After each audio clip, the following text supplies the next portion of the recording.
அனைவருக்கும் வணக்கம். Welcome to me புஷ்பாவின் சமையல். எல்லோரும் எப்படி இருக்கீங்க? நல்லா இருக்கீங்களா? நாங்களும் நல்லா இருக்கிறோங்க. தேங்காய் வச்சு ஒரு அல்வா செய்ய போகிறோங்க. இது தேங்காயில் செய்கிற அல்வாங்க. சூப்பராக இருக்கும், டேஸ்ட்டாகவும் இருக்கும். இந்த அல்வா எப்படி செய்யுதுன்னு பார்க்கலாம். தேங்காவை எடுத்து மிக்ஸி ஜாரில் போட்டு பால் எடுத்துக்கலாங்க. தேங்காய் அரைச்சின்னு வந்தாச்சுங்க.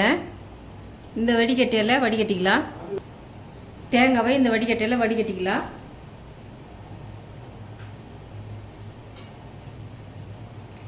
ஸ்டவ் பற்ற வச்சு கடாயை வச்சுக்கலாங்க. இந்த கப்பால் பால் அளந்து கடாயில் ஊற்றிக்கலாம். ஒரு கப்பு ஊற்றிக்கலாம். இதே கப்பால் ஃபுல்லாக சர்க்கரை எடுத்துக்கலாம். ஒரு ஸ்பூன் மைதா போட்டு கொஞ்சமாக தண்ணி ஊற்றி கரைச்சி வச்சுருக்கேங்க. இந்த மைதா மாவு கரைச்சலை தேங்காய் பாலில் ஊற்றிக்கிறேன். திக்காக வரும்போது அரை கப்பு பசும்பால் ஊற்றிக்கலாம்.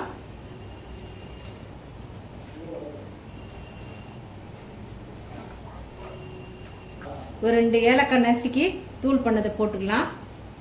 ஒரு கப்பு தேங்காய் பால் எடுத்துமே அதே அளவு சர்க்கரை சேர்த்துக்கிறேன். நல்லா பொங்கி வந்துடுதுங்க.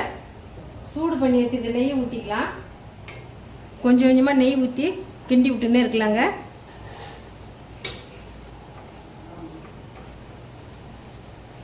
ஒரு 5 நிமிஷம் இதேமாரி கிண்டி விட்டுன்னு இருக்கலாம்.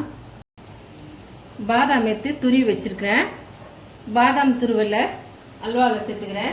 கலர் எதுவும் சேர்க்கல.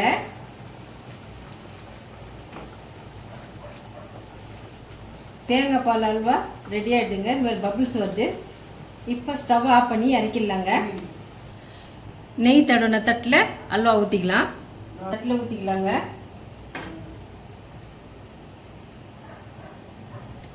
இது பாதாமை துரி வச்சுக்கிட்டு மேலே போட்டுக்கலாம். ஃப்ரீசரில் வச்சுக்கலாம்.